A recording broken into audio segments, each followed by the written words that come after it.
back again. I'm going to talk a little bit more about the CAS review in a bit more detail. I work with Trans Safety Network, and we've been deep diving into this and been actually talked to Hillary Cass, and she says one thing to us and then says something else to another, so can't have much faith in her words. So one of the two high-quality studies that Cass actually let through, so like remember there was only 2 studies that she let through out of 102 of them.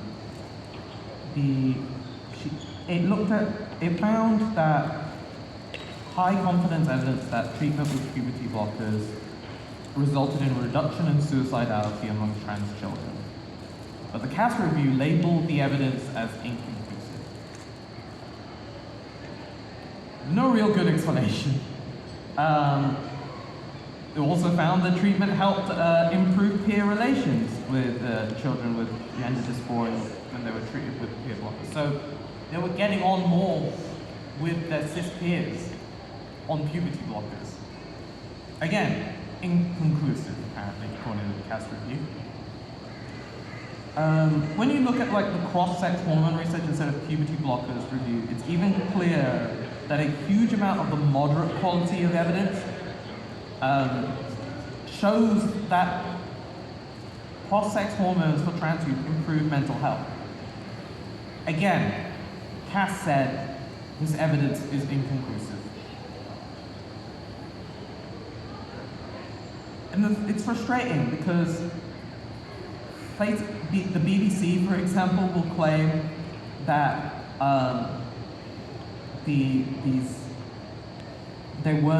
evidence wasn't ignored, but the reality is it is being ignored. They're just marking any conclusion that may help trans kids with gender affirming therapy as inconclusive. It's so frustrating. There's another thing on the Cass review where they cited a paper written by an undergraduate by surveying people on Reddit, which is, I don't think that would have passed the sniff test as high quality evidence, but it's included in the Cass review. So this is what we've got. We've got such a dichotomy of high quality evidence that has conclusions that say that gender affirming therapy, puberty blockers, cross-sex hormones are good for trans kids, marked as inconclusive or completely ignored. Or studies where they have included where it's Reddit surveys or forum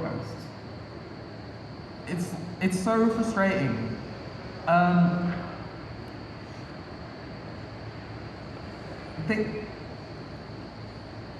This research was also, some of the research quoted have been directly funded by conversion therapists, specifically whether we know them as GenSpect or SEGM, and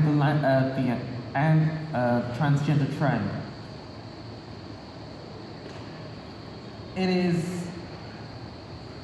The SEGM is an organization that has funded multiple dodgy science studies in order to promote conversion therapy.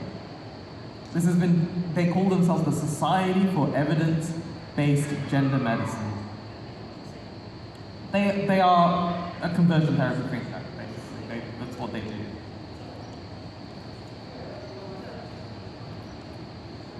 It's so frustrating that we have clear research that's funded by conservative think tanks or conversion therapists directly involved, whether in the work cited or within the Cass review itself. There was, I believe,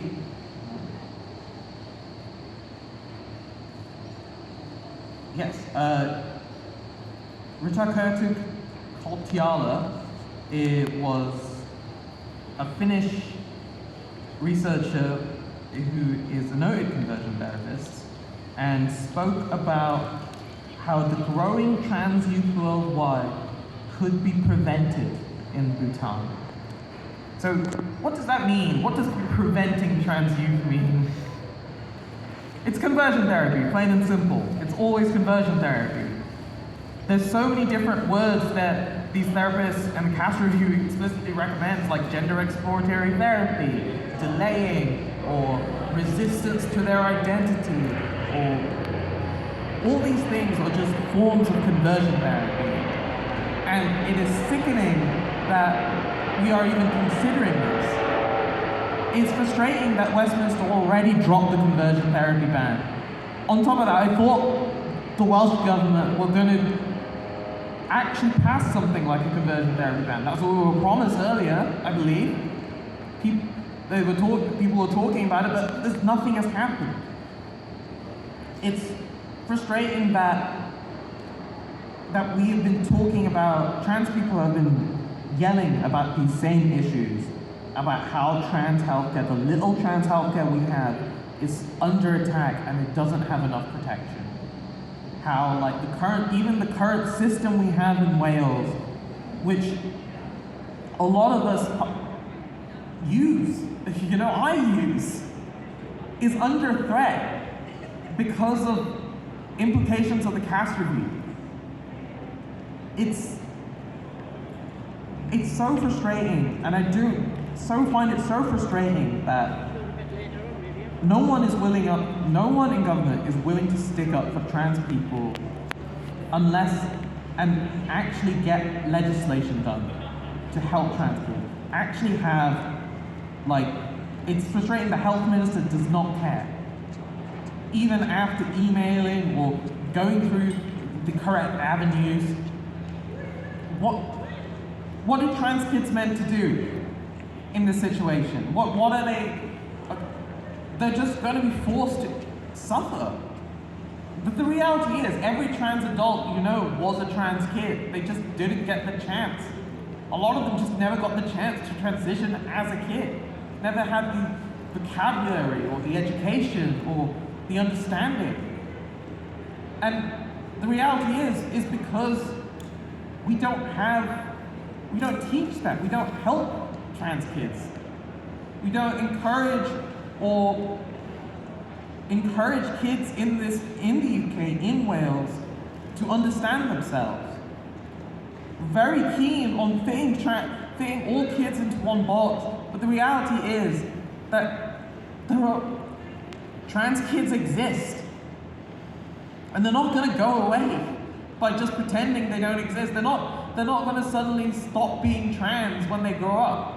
In fact, the cast review specifically says, supposedly, that we will desist when evidence clearly shows against this. They claim high rates of desistance and not transitioning, but they don't cite any evidence. Whereas we know that the few that do detransition, as they call it, is mostly due to transphobia. It's so frustrating that trans kids are being left to the wayside because some people are worried a cis kid might fall through the cracks. But the reality is, a cis kid hasn't fallen through the cracks, and rarely ever does. Even the case that the Kira Bell case that was supposedly popular and got people to watch. If you've looked at Kira Bell's social media, they identify as he, him still, and they still take HRT.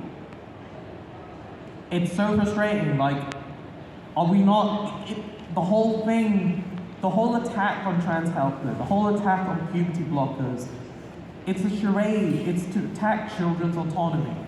It is not surprising that attacks on trans healthcare for kids have gone hand in hand with the hard Christian right. Organizations like Women's Wolf, which is a women's liberation front in America, and the Heritage Foundation have been shown to fund anti-trans think groups and lobby groups in the UK.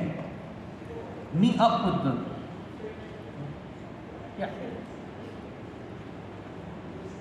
And the fact that the government is being willingly blind in listening and giving equal standing to these groups, to the rights of trans people and marginalized people who face discrimination to this day and constantly increasing atmosphere of hate.